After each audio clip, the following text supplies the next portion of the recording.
Doter notre pays d'un enseignement supérieur de qualité, le sujet tient à cœur le gouvernement. C'est pourquoi il a mis en place un comité de pilotage pour réfléchir sur l'avenir de cet enseignement, un comité installé aujourd'hui.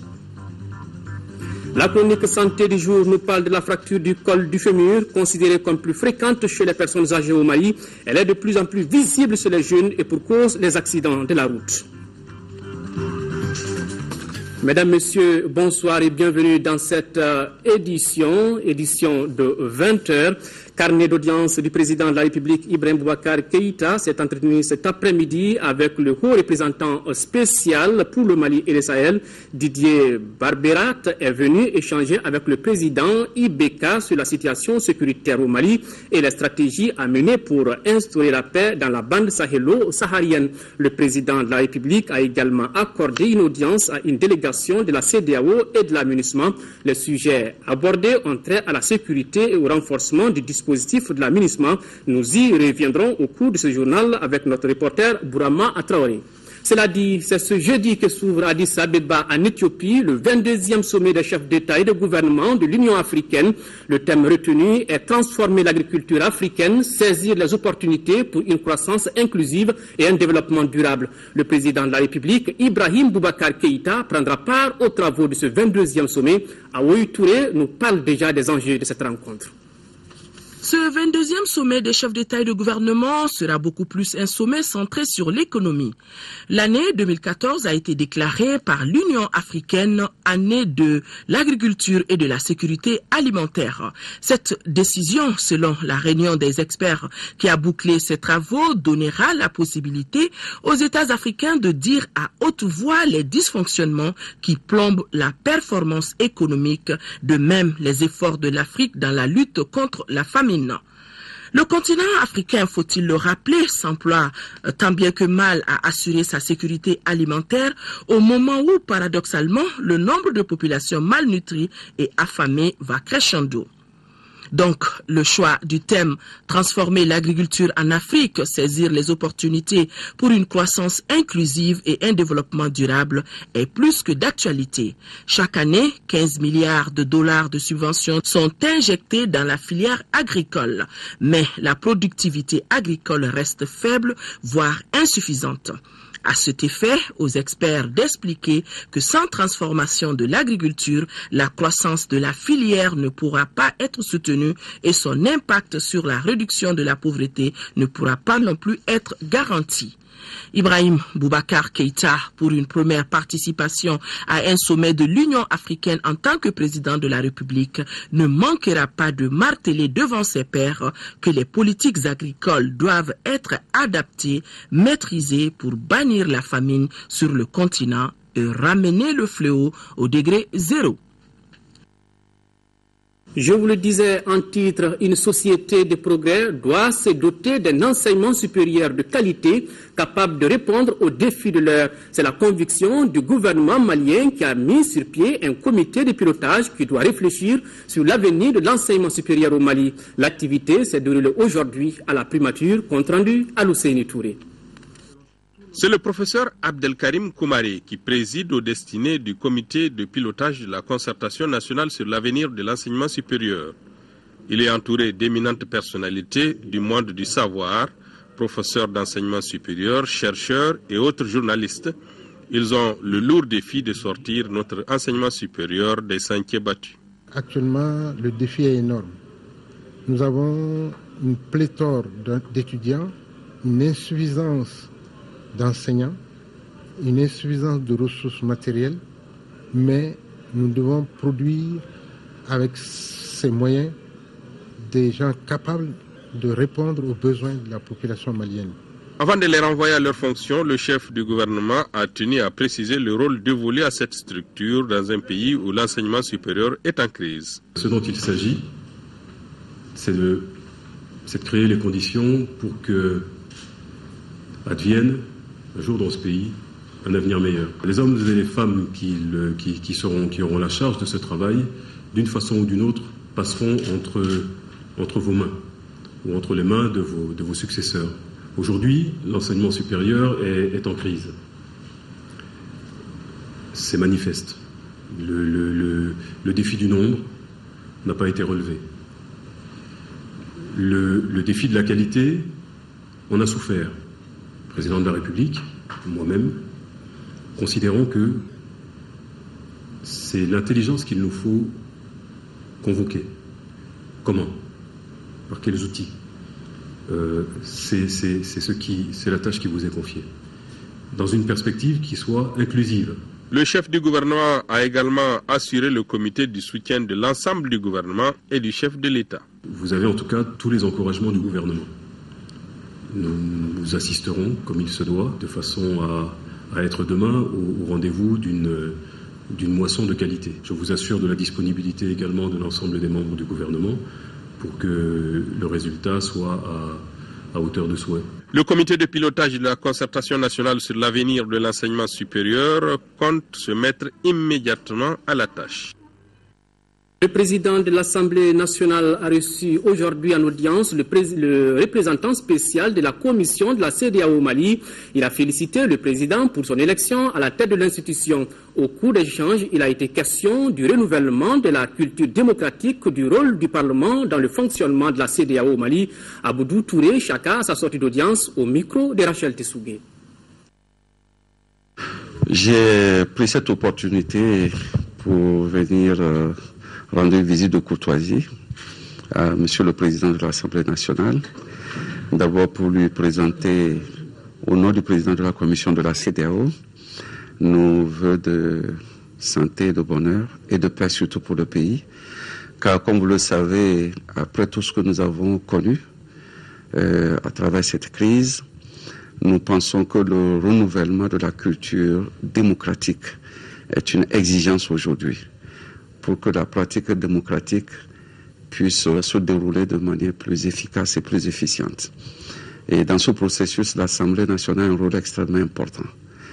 Parce que les députés sont les élus du peuple, ils représentent le peuple, et c'est du débat contradictoire au sein de cette instance qui fait que la démocratie naît, grandit, se renforce.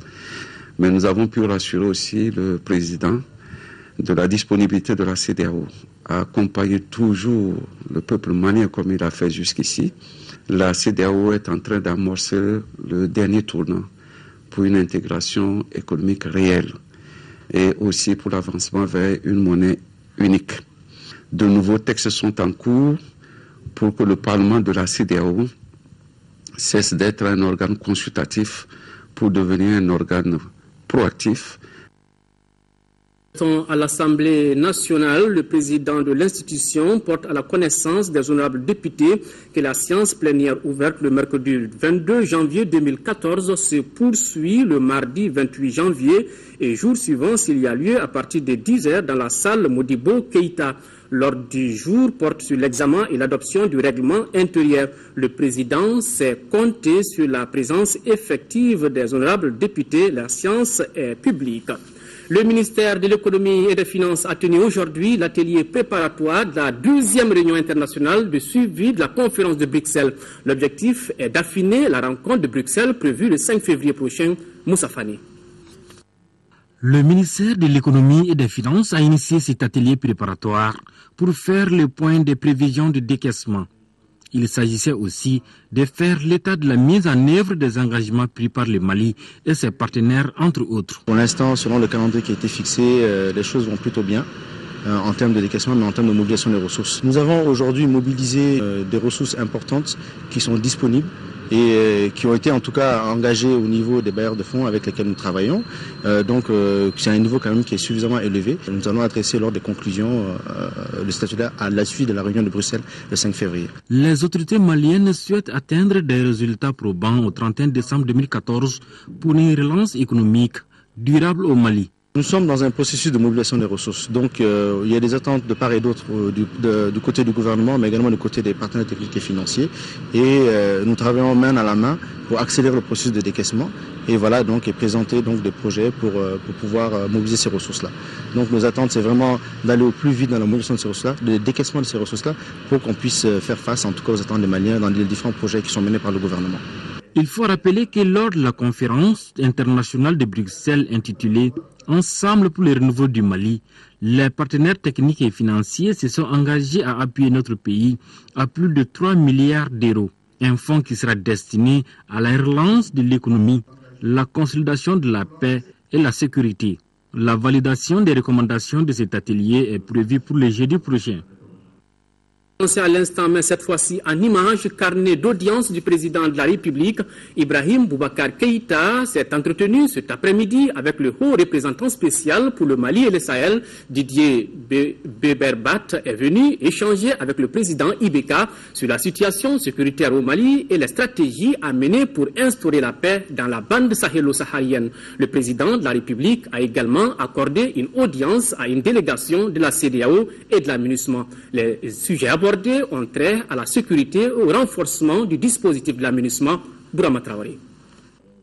Une délégation de la CEDEAO et de la MINUSMA chez le président de la République Ibrahim Boubacar Keïta.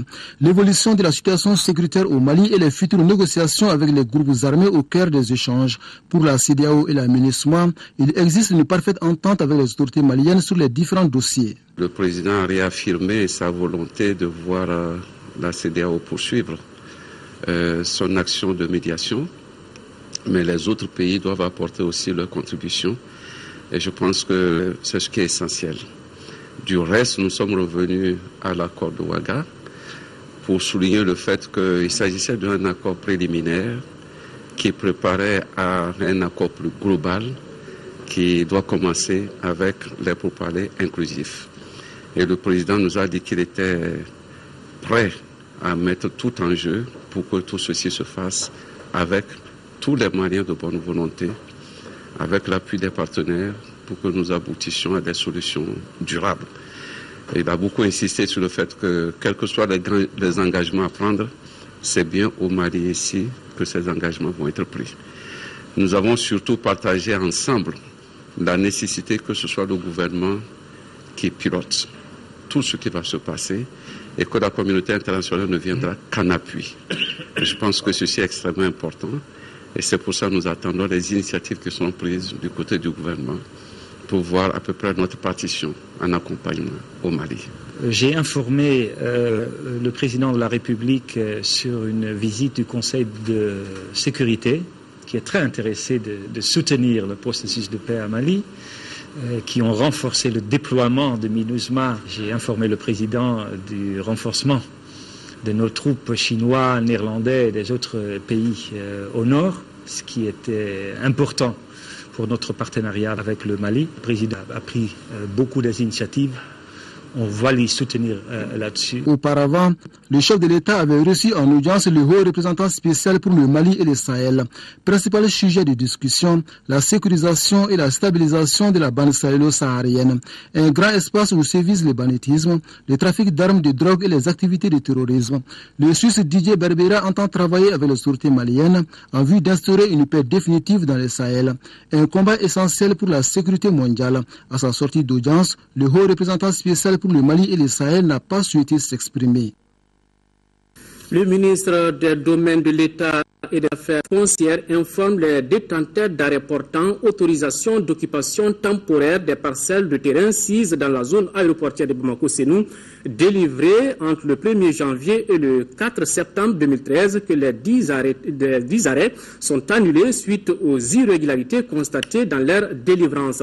Par conséquent, il est demandé d'arrêter tous travaux ou interventions sur les parcelles concernées.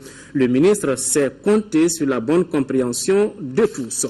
Lancement ce matin à Bamako des activités du projet pour le renforcement de redevabilité sociale organisé par le Mouvement international pour la renaissance d'une Afrique unie. Ce projet est financé par le Royaume du Danemark à hauteur de 65 millions de francs CFA. Il vise à promouvoir la bonne gouvernance. Compte rendu d'Aouda Sidiki Diarra.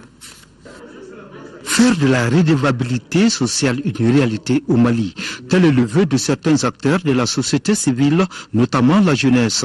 Les jeunes du mouvement international pour la renaissance d'une Afrique unie Miro Mali ont procédé ce lundi au lancement des activités de leurs projets qu'ils ont mis en place dans ce sens. Notre pays sort d'une crise profonde et l'une des causes citées de cette crise, c'est la mauvaise gouvernance.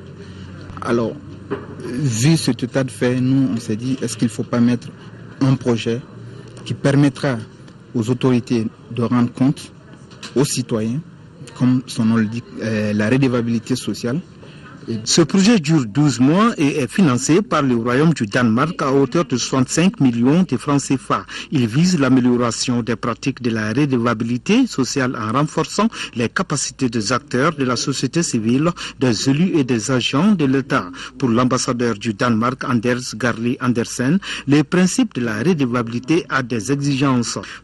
Le principe de la redevabilité exige que les États et autres détenteurs d'obligations soient responsables du respect des droits de l'homme, que des mécanismes et des procédures de recours accessibles, efficaces et indépendants sont en place, que des médias libres et indépendants et groupes de défense des droits de l'homme représentent toutes les couches de la société, y compris celles qui sont marginalisées.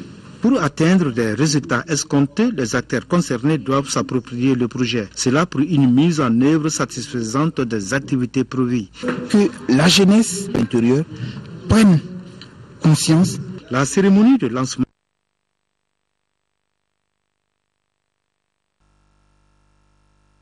de la culture et le Conseil international des musées, Nouhoum Sissoko. Le patrimoine culturel en général et les musées en particulier ont été affectés par la crise que le Mali a connue en 2012. Cette situation requiert un besoin de renforcement de capacité des acteurs en charge de la gestion des musées, d'où la tenue de cet atelier qui regroupe des responsables des musées du Mali et de certains pays de la sous-région. Il sera question de plusieurs choses, de trafic illicite, de sécurité et de sûreté du musée, que ce soit mécanique, humain. Il sera question de musées en zone de conflit, comment est-ce qu'on protège le patrimoine dans une situation exceptionnelle. Et il sera aussi question de développer des programmes d'exposition et des programmes d'activité en lien très étroit avec la communauté. Les musées s'inscrivent dans des communautés et doivent avoir le soutien de ces communautés. Le représentant de l'UNESCO au Mali promet l'accompagnement de son institution au patrimoine culturel de notre pays pendant cette période post-crise. Nous allons reconstruire les mausolées qui ont été détruits.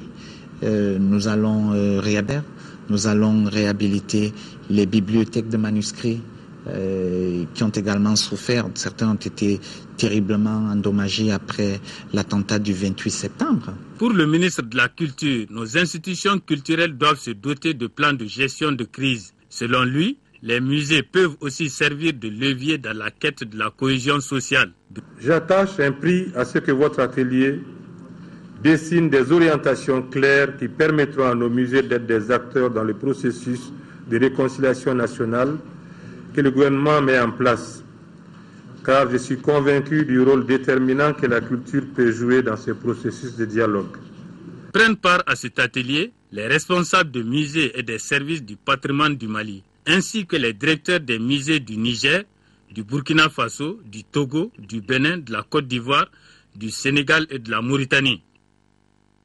Toujours, le ministre de la Culture porte à la connaissance du public qu'il est saisi par le programme d'appui à la transition du Mali, PAT-M, d'un appel à candidature relatif à une résidence pour artistes plasticiens professionnels sur le thème de la paix, de la réconciliation du 24 février au 13 mars 2014 à Mopti.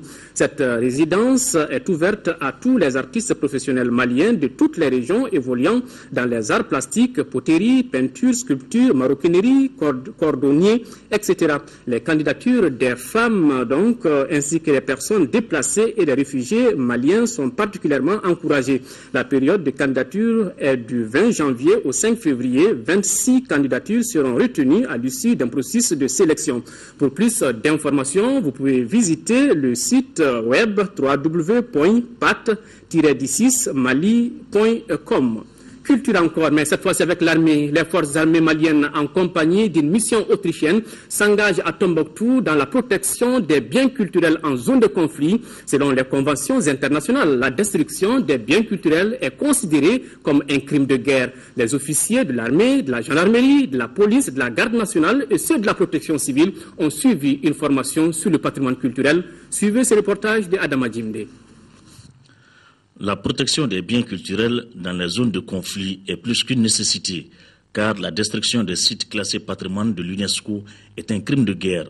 C'est pourquoi le commandement militaire de Tombouctou et les experts autrichiens ont réuni à réfléchir sur la question.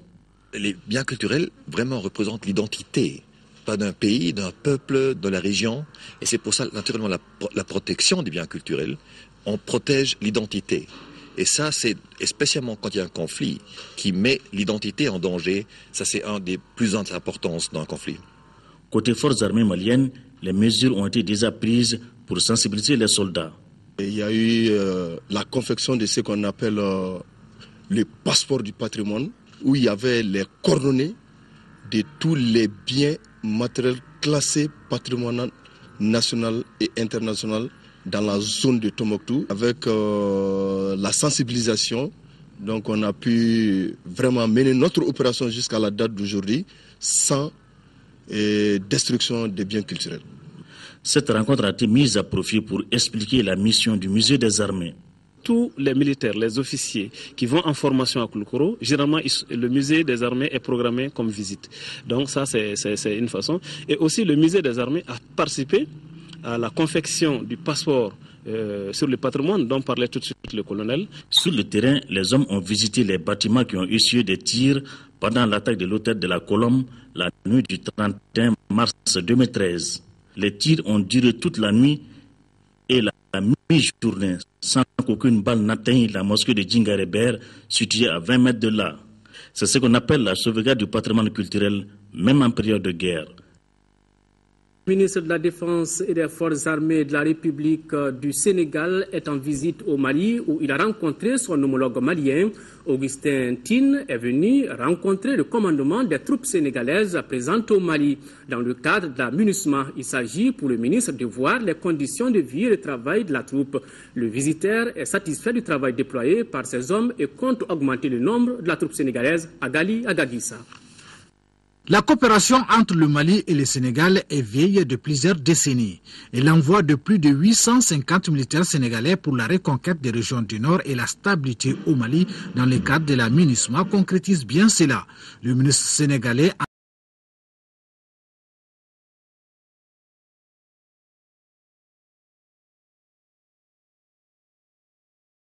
Nous avons pris l'initiative de lancer la machine, parce que le chemin est encore long pour le rétablissement de l'État malien. Nous espérons que derrière cette initiative, qui me semble avoir comme noblesse celle de faire participer les jeunes de Gao au retour de la normalité. Les autorités régionales, le département de la justice et la population sont unanimes qu'il n'y a pas de développement sans justice. Vous nous donnez aujourd'hui vie. Qui dit vie, dit justice, parce que toute la population de Gao réclame que justice. Justice, c'est ça le développement. Sans justice, il est certain qu'il n'y aura pas de stabilité. Donc, pas de paix sociale, pas de développement. Nous en avons conscience. Notons que les travaux du bâtiment du palais de justice de Gao ont été exécutés par l'entreprise Alpha Licana. Il fera sans nul doute le bonheur de toute la population de Gao qui ne réclame que justice. Toujours à Gao, plus de 17 millions de francs CFA, c'est le coût du matériel de santé que l'Association pour le développement et les échanges avec la région de Gao, ADER Gao, et ses partenaires viennent de mettre à la disposition de l'hôpital régional. Le but est d'aider cette structure sanitaire durement frappée par la crise de se relever. Boubacar Bablé-Touré. 15 lits médicalisés et électriques, 11 matelas, 10 fauteuils médicalisés, 4 chaises de toilette, des porte-charges pour malades, une table d'accouchement et autres accessoires sont les matériels de santé mis à la disposition de l'hôpital de Gao par l'Association pour le développement et les échanges avec la région de Gao et partenaires. L'objectif est de contribuer à l'équipement de la structure vidée de tout son contenu par les djihadistes. Quand j'ai vu que l'hôpital de Gao a été saccagé, a été cassé, j'ai décidé, avec les jeunes, avec d'autres personnes, mobiliser pour que ces matériels soient stockés, réservés, et les fauteuils aussi, vous voyez, c'est des fauteuils de qualité, pour qu'ils soient là aujourd'hui. La valeur de ce don est estimée à plus de 17 millions de francs CFA. La qualité de ces matériels de dernière génération va non seulement offrir des commodités aux malades, mais aussi améliorer les services apportés par l'hôpital. Après cette crise-là, ces équipements permettront vraiment de rehausser un peu le niveau des équipements au niveau de l'hôpital de Gao. J'aimerais rassurer les généreux donateurs que bon usage sera fait de ces équipements au bénéfice des populations de la région de Gao. Ce matériel, on en avait besoin. Parce que ces djihadistes n'ont rien laissé à l'hôpital de Gao. Au nom de toute la population de Gao, je vous dis merci. À noter que cette association a été créée par des ressortissants de Gao basés en France. Elle a pour mission de favoriser le développement de toute la région. Après son préavis de grève du 23 décembre 2013, le syndicat national de l'enseignement supérieur et de la recherche scientifique suspend ce mot d'ordre. Par ailleurs, le syndicat invite ses militants à reprendre le travail donc à compter de demain, mardi 28 janvier. Nous écoutons cette déclaration au micro de Mohamed Ould-Mamouni. Suite au préavis de grève du CN-SNESUP en date du 23 décembre 2013, relatif à la signature du protocole sur les accords du 6 mars 2012 et au paiement des heures supplémentaires 2012-2013, une commission de conciliation s'est réunie les 9, 13, 14, 21, 23, 24 et 27 janvier 2014. Au terme des négociations, un protocole d'accord est signé sur les résultats suivants. 1. Le SNESUP accepte l'application de 5% de la grille plafond 1210 à compter du 1er janvier 2014 et 5% à compter du 1er janvier 2015. Le gouvernement s'engage à appliquer l'indemnité spéciale d'encadrement à compter du 1er janvier 2014. Point 2. Le SNESUP accepte la proposition du gouvernement de faire passer les dossiers des assistants docteurs par la CNLA en vue de leur nomination dans le corps des maîtres assistants. Point 3. Le gouvernement s'engage à rembourser intégralement en mars 2014 les mois de retenue au titre de l'AMO. Le SNESUP fera parvenir la 4e liste de non-adhésion à l'AMO. Point 4. Le SNESUP fera parvenir la liste des travailleurs contractuels payés sur les budgets autonomes des structures de l'enseignement supérieur et de la recherche scientifique en vue du concours d'intégration à la fonction publique. Point 5. Le SNESUP accepte le paiement trimestriel de 70% des arriérés d'heures supplémentaires 2012-2013 en 2014 et 30% en 2015, étant entendu que le paiement des heures supplémentaires 2014 ne sera pas affecté. En conséquence, le CN-SNESUP suspend son mot d'ordre de grève de 48 heures, 72 heures et illimité et invite ses militants à reprendre le travail à compter du mardi 28 janvier 2014. Activité syndicale toujours, les travaux du 4e congrès ordinaire du syndicat libre et démocratique de l'enseignement fondamental ont pris fin hier. Pendant 2 jours, les congressistes ont travaillé à renouveler les instances dirigeantes de leur mouvement. C'est ce que nous dit Nando Dambélé. Ils sont désormais 31 hommes et femmes au gouvernail du syndicat libre et démocratique de l'enseignement fondamental sous la direction de Thierno Mokhtarli. Celui-ci place son mandat sous les signes de la paix retrouvée. Je place ce mandat sous le sceau de la paix, de la réconciliation des cœurs. En plus des motions de remerciement adressées aux membres fondateurs du syndicat et à tous les partenaires, les congressistes ont également formulé d'importantes recommandations auxquelles adhèrent les départements de la fonction publique et de l'éducation nationale. Cette situation, je pense, exige de chacun de nous des actions courageuses et vigoureuses avec mesure et responsabilité. Je peux vous assurer au nom du ministre de l'Éducation nationale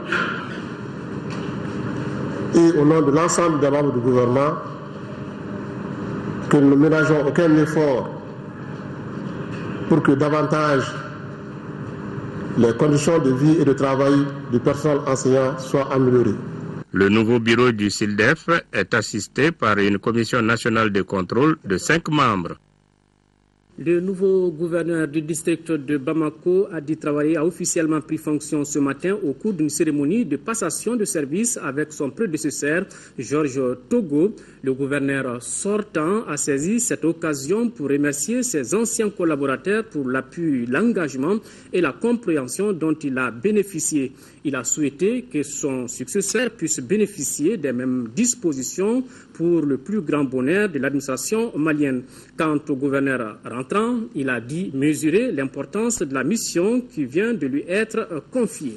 Autre grand titre de ce journal Focus Santé, la chronique du jour parle de la fracture du col du fémur, une fracture prise en traumatologie et peut être nécessiter l'implantation de prothèses. Si la fracture du col du fémur est considérée comme plus fréquente chez les personnes âgées au Mali, elle est en passe d'être plus fréquente chez les jeunes à cause des accidents de la route. Très attention, Focus Santé, une réalisation de Tessira Emmanuel Dambélé.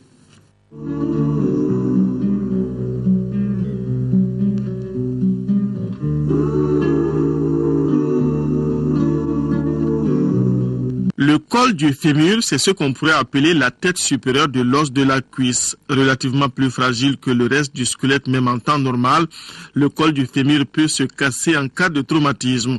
Une chute de sa propre hauteur ou de l'escalier, un accident de la voie publique et le mal est fait. Avant, c'était généralement des fractures liées à l'âge, dues à l'ostéoporose. Quand l'âge avance, généralement, les os au niveau du fémur s'affaiblissent un peu. Ces derniers temps, on a constaté que chez les jeunes, c'est très élevé, dû aux accidents de la voie publique. Donc, les motos, les accidents de la circulation routière, ce qui fait que même à 20 ans, on a des patients qui font des fractures du col du fémur. Ce n'est donc plus l'apanage des seules personnes âgées. La vive douleur, la déformation de la jambe au niveau du bassin, l'incapacité de soulever la jambe ou de marcher après un traumatisme sont quelques signes qui peuvent alerter. L'ostéoporose intervenant après la ménopause, le surpoids sont quelques facteurs favorisant la fracture du col du fémur. Quand elle intervient, en fonction de ses caractéristiques, la prise en charge peut commencer après diagnostic avec un plâtrage et l'immobilisation du membre. Même là, souvent, il y a des petits risques qui font que souvent le patient ne peut plus marcher. Mais la méthode sûre, c'est la méthode chirurgicale, qui consiste à mettre les prothèses totales chez certains. Et souvent, c'est des prothèses de Moore qu'on peut mettre chez ces patients. Cette intervention consiste à insérer le matériel orthopédique là, au niveau de la tête fémorale. Donc, et puis on bloque, et puis l'intervention est finie. Mais vu le prix de ces prothèses qui est vraiment très élevé, une prothèse totale qui peut aller jusqu'à 1 million, 1,5 million, vraiment, chez un jeune qui ne travaille pas, qui fait un accident comme ça, c'est vraiment compliqué. La convalescence se fait avec plus ou moins de succès selon le patient. On estime que chez les personnes âgées, le taux de décès dans l'année qui suit la fracture est plus élevé que la moyenne. Ce qui explique ça, peut-être, c'est le retard dans la prise en charge.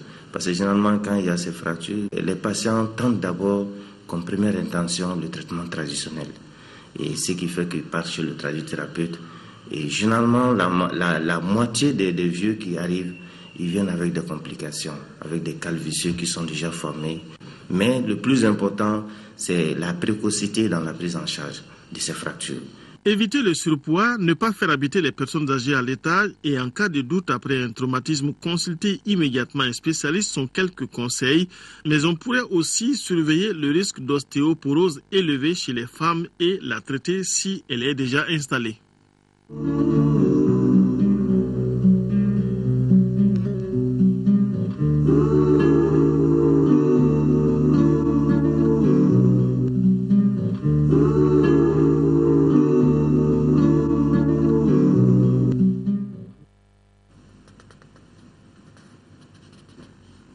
Nous venons juste de l'apprendre dans le cadre des bonnes relations qu'entretiennent les institutions de la République.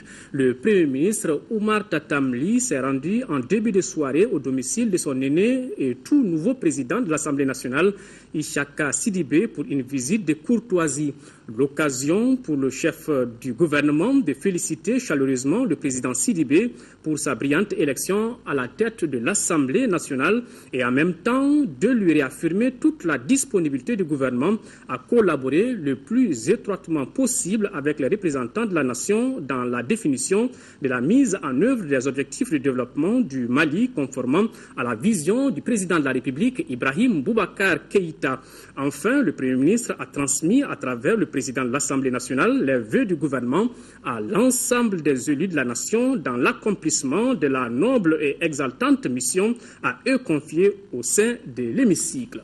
Et puis, en marge de la visite du président de la République au Qatar, l'épouse du chef de l'État a mené une série d'activités. Là-dessus, nous vous proposons ce soir un magazine spécial juste après ce journal, magazine réalisé par nos envoyés spéciaux Ndeye Sissoko et Idrissa Traoré.